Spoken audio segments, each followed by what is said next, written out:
మేడగది మీరు దేవుని కలుసుకునే స్థలం. ప్రపంచంలోని 35 భాషల్లో ప్రచురితమవుతున్న అనుదిన ధ్యానాల పుస్తకం.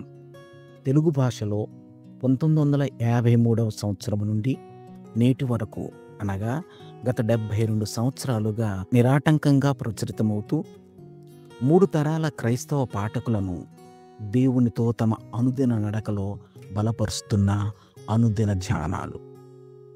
ఇప్పుడు యూట్యూబ్లో మీకోసం. వినండి, దేవునితో మీ అనుదిన నడకలో వర్ధిల్లండి. ఈనాటి మేడగది ధ్యానాన్ని చదువుకుందాం.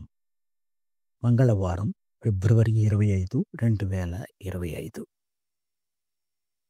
ఈనాటి ధ్యానాంశం: దేవుడు మన పట్ల శ్రద్ధ వహిస్తాడు. దేవుడు మన పట్ల శ్రద్ధ వహిస్తాడు. ఈనాటి వాక్య భాగంగా కీర్తనలు 145, 14 నుండి 21 వచనాల వరకు చదవండి. నేటి ముఖ్య వచనం: ఆకాశ పక్షులను చూడుడి, అవి విత్తవు, కోయవు, కొట్లలో కూర్చుకొనవు, అయినను మీ పరలోకపు తండ్రి వాటిని పోషించుచున్నాడు. వీరు వాటికంటే బహుశ్రేష్ఠులు కారా? మత్తయి సువార్త 6వ అధ్యాయము 26వ వచనం.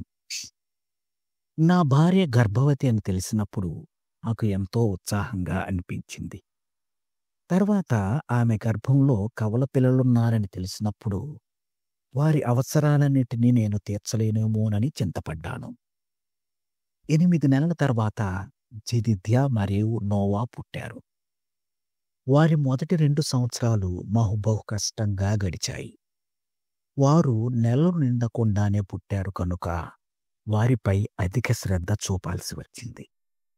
ఆ కవల పిల్లల ఆలనా పాలన చూసుకోవడానికి నా భార్య తన ఉద్యోగానికి రిజైన్ చేసింది. క్రొత్తగా తల్లిదండ్రులమైన మేము అనేక ఇబ్బందులను ఎదుర్కొన్నాం. ప్రత్యేకంగా ఇంతవరకు నా భార్య సంపాదన నా కుటుంబానికి సహకారంగా ఉండేది. ఇప్పుడు అది లేనందున ఆర్థిక విషయాల్లో మేము అనేక ఇబ్బందులు పడ్డాము. మరి పాలు, ఆహారం మరియు వస్త్రాల కోసం మాకు మరింత డబ్బు అవసరమయ్యేది. వాటన్నిటినీ సమకూర్చలేక నేను నిరాశ చెందేవాణ్ణి.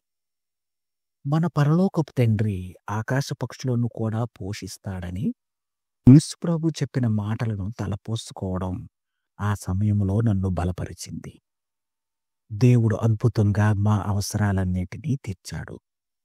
లెక్కించలేనన్ని సందర్భాల్లో ప్రభువు మాకు కావలసిన పాలు, డయాపర్స్ మరి ఇతర అవసరాలన్నిటినీ సమకూర్చడం ద్వారా మా పట్ల గొప్ప శ్రద్ధను కనుపరిచాడు. మా అవసరాలు తీర్చడానికి ప్రభువు మంచి స్నేహితులను మరియు కొన్నిసార్లు అపరిచితులను కూడా వాడుకున్నాడు.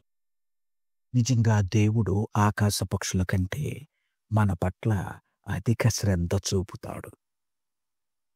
నేటి ధ్యానం: ఇతరుల అవసరాలను తీర్చుటకై నేను ఏ విధంగా దేవుని యొక్క అద్భుత సాధనం కాగలను? ప్రార్థన. ప్రియమైన దేవా, వాక్యములో నీవు మాకు అనుగ్రహిస్తున్న ఆదరణను బట్టి నీకు కృతజ్ఞతలు. మా అవసర సమయాల్లో మాకు కావలసిన వాటిని నీవు సమకూర్చుతావని జ్ఞాపకముంచుకోవడానికి మాకు సహాయం చేయము. యేసు నామములో ప్రార్థిస్తున్నాం తండ్రి, ఆమేన్. ప్రార్థనాంశం: క్రొత్తగా తల్లిదండ్రులైన వారు. తన అనుభవాన్ని ఈనాటి ధ్యానంగా మన కోసం రాసి పంపిన వారు Ayub Simon Juntak, West Java, Indonesia. మేడగది అనుదిన ధ్యానాలు మీకు ఆశీర్వాదకరంగా ఉన్నట్లయితే వెంటనే మన ఛానల్ని సబ్స్క్రైబ్ చేయండి. లైక్ చేయడం, షేర్ చేయడం మర్చిపోకండి. దేవుడు మిమ్మును దీవించునుగాక. ఆమేన్.